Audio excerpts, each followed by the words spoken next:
jadi kewenangannya siapa Pak Mendagri supaya cepat putus di sini? Ya, mohon izin itu halaman 66. Jadi kewenangan dari, mohon maaf, dari Bea Cukai, Kementerian Keuangan, ini dari diaspora mereka kumpul-kumpul, warga Aceh di sana. Kami sudah ketemu langsung dengan Presiden Datuk Mansur datang ke sini. Jadi rinciannya itu ada minyak goreng 3.000 liter senilai 1 miliar, gula pasir sekitar 50 juta rupiah, air mineral 672 juta rupiah, halaman 66 ya. Makanan siap saji ada 5.000 dus, ini 1 miliar. Yang banyak adalah pakaian baru. Pakaian baru 3.000 karung 126 miliar. Al-Quran senilai 1 miliar. Ada kloset toilet 4,8 miliar. Nah ini yang mereka mohon bisa dikirimkan ke pelabuhan di Lok Semawe dari Port Klang. Barangnya sekarang sudah ada di Port Klang. Namun kami sudah mengurangi surat kepada Dirjen Bea Cukai, Kementerian Keuangan. Intinya adalah untuk minyak goreng dan gula pasir ini kita perlu ada surat dari Kementerian Teknis, yaitu Menteri Pertanian. Karena minyak goreng dan gula pasir apakah boleh dimasukkan. Tadinya mereka mau ngirim beras juga tapi kita tolak. Sebaiknya jangan beras karena kita sudah swasembada beras. Nah, ini ada minyak goreng dan gula pasir. Kemudian yang berikutnya lagi dari Bea Cukai mempertanyakan mengenai masalah pakaian baru. Pakaian baru ini nilainya cukup tinggi. 3.000 karung, bukan pakaian bekas.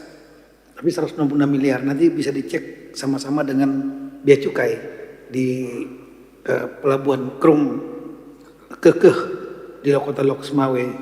Jadi kami mohon dengan segala hormat dari pimpinan DPR untuk menjaga hubungan baik ini keluarga.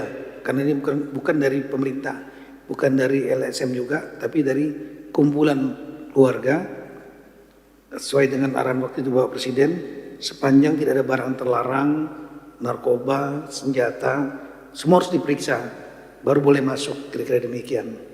Tapi tadi dari Kementerian Bea Cukai sudah mungkin surat balasan kepada kami agar minyak goreng dan gula pasir ini harus ada persetujuan dari Menteri Pertanian. Dan untuk pakaian baru yang 126 miliar ini jangan sampai mengganggu produksi dalam negeri. Sudah kami sampaikan bahwa ini bukan, kami akan awasin langsung dari pelabuhan itu. Nanti kita akan bersama-sama awasi TNI Polri supaya langsung masuk ke tempat pengungsi, tidak untuk dijual kemana-mana. Kami siap bertanggung jawab untuk itu. Terima kasih. Baik, jadi kesimpulannya ini kan cuma pengiriman satu kali kan? Satu kali aja kan, sumbangan dari warga Aceh yang tinggal di Malaysia. Saya pikir mungkin Menteri Pertanian nggak keberatan kali kan, ini karena jumlahnya juga nggak terlalu banyak. Pak Menteri Pertanian. Izin pimpinan, usul kami kalau bisa izin, beras ini sangat sensitif. Nggak ada beras Pak, hanya minyak goreng dan gula pasir sedikit itu. Kalau masih bisa, usul kami karena kami juga ekspor minyak goreng besar-besaran ke beberapa negara. Tapi kalau memang bisa itu diuangkan, tapi kalau memang harus masuk pimpinan, saya kira tidak masalah, tetapi pengawasan yang sangat ketat. Terima kasih pimpinan. Baik, terima kasih. Jadi kita tadi sudah dengar bersama bahwa ini karena sudah keburu dibeli, barangnya sudah tinggal dikirim dan cuma hanya satu kali. Dan saya pikir mungkin kita bisa kasih dispensasi karena cuma sekali, daripada nanti kita kan repot harus diuangkan lagi, beli lagi kan begitu.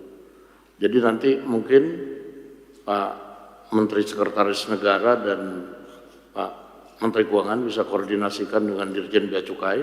Ini kita sudah dengar tadi dari Pak Menteri Pertanian, karena ini kan namanya sumbangan dan hanya satu kali dan jumlahnya juga tidak akan mengganggu. Jadi saya pikir mungkin Pak Mendagri kita bisa realisasikan secepatnya supaya barang-barang ini bisa masuk dan diawasi dengan ketat langsung ke pengungsian-pengungsian dalam rangka menyambut puasa dan hari raya Lebaran. Begitu ya Pak ya? Pak Menteri Pertanian, gitu? Izin Pak Ketua, Ya. selama ada keterangan dari BNPB, ini lepas, bisa kita bebaskan Pak. Jadi BNPB bilang ini barang untuk bantuan bencana, Bea Cukai akan melepaskan itu. Oke, BNPB, oke. Ya, Oke ya. mohon izin, Ya. tadi kami sudah koordinasi dengan BNPB, nanti menerimanya BNPB, yang menyalurkan juga BNPB. Oke, cocok kalau begitu. Jadi soal sumbangan barang selesai ya? Oke. Nah, silakan Pak Tito, kalau ada masalah lagi diteruskan. Siap, mohon izin Mas, tadi ada dari Kemenkes Pak. Dari Kemenkes juga pernah ngajukan kepada Kementerian Keuangan, juga Kementerian Agama untuk rumah ibadah, pondok pesantren, madrasah. Mohon ini juga mungkin bisa diputuskan Pak. Kemenkes, mungkin Pak Menkes bisa jelaskan. Pak Menkes kebetulan ada di sini, silakan. Jadi memang summary-nya kami ada dua Pak pimpinan yang kami butuh supportnya. Yang pertama adalah alhamdulillah seluruh rumah sakit, seluruh puskesmas sudah beroperasi sekarang. Ya. Kita tinggal 21 pustu dari ribuan fasilitas kesehatan. Nah yang kami butuhkan dua, pertama adalah tenaga kesehatan itu ada 8.850 yang rumahnya terdampak. Itu sudah diverifikasi oleh saya dan Kemenkes dan Kemendagri, tinggal dicairkan dana renovasinya. Nah itu butuh percepatan dari 8.875 rumah nakes yang rusak, itu agar bisa dibayar sebelum Lebaran kalau bisa. Ini sekarang sudah berjalan memang progresnya, tapi butuh percepatan. Kemudian yang kedua, kita berencana akhir Maret, kita memperbaiki 100% seluruh fasilitas kesehatan yang sekitar 3.000-an lebih itu. Itu butuh dana 529,3 miliar. Surat permohonannya sudah kita sampaikan tanggal 20 Januari dan kita mohon percepatan saja persetujuannya. Jadi intinya hanya dua itu Pak. Yang pertama adalah percepatan pencairan dana renovasi untuk 8.800 tenaga kesehatan agar rumahnya bisa diperbaiki dan mereka bisa tenang tinggal di rumah di sebelum Lebaran ini agar mereka bisa bekerja kembali. Dan yang kedua kita butuh anggarannya 529,3 miliar sudah diajukan pada tanggal 20 Januari ke Bapak Presiden dan Mensesnek. Itu aja Pak sebenarnya.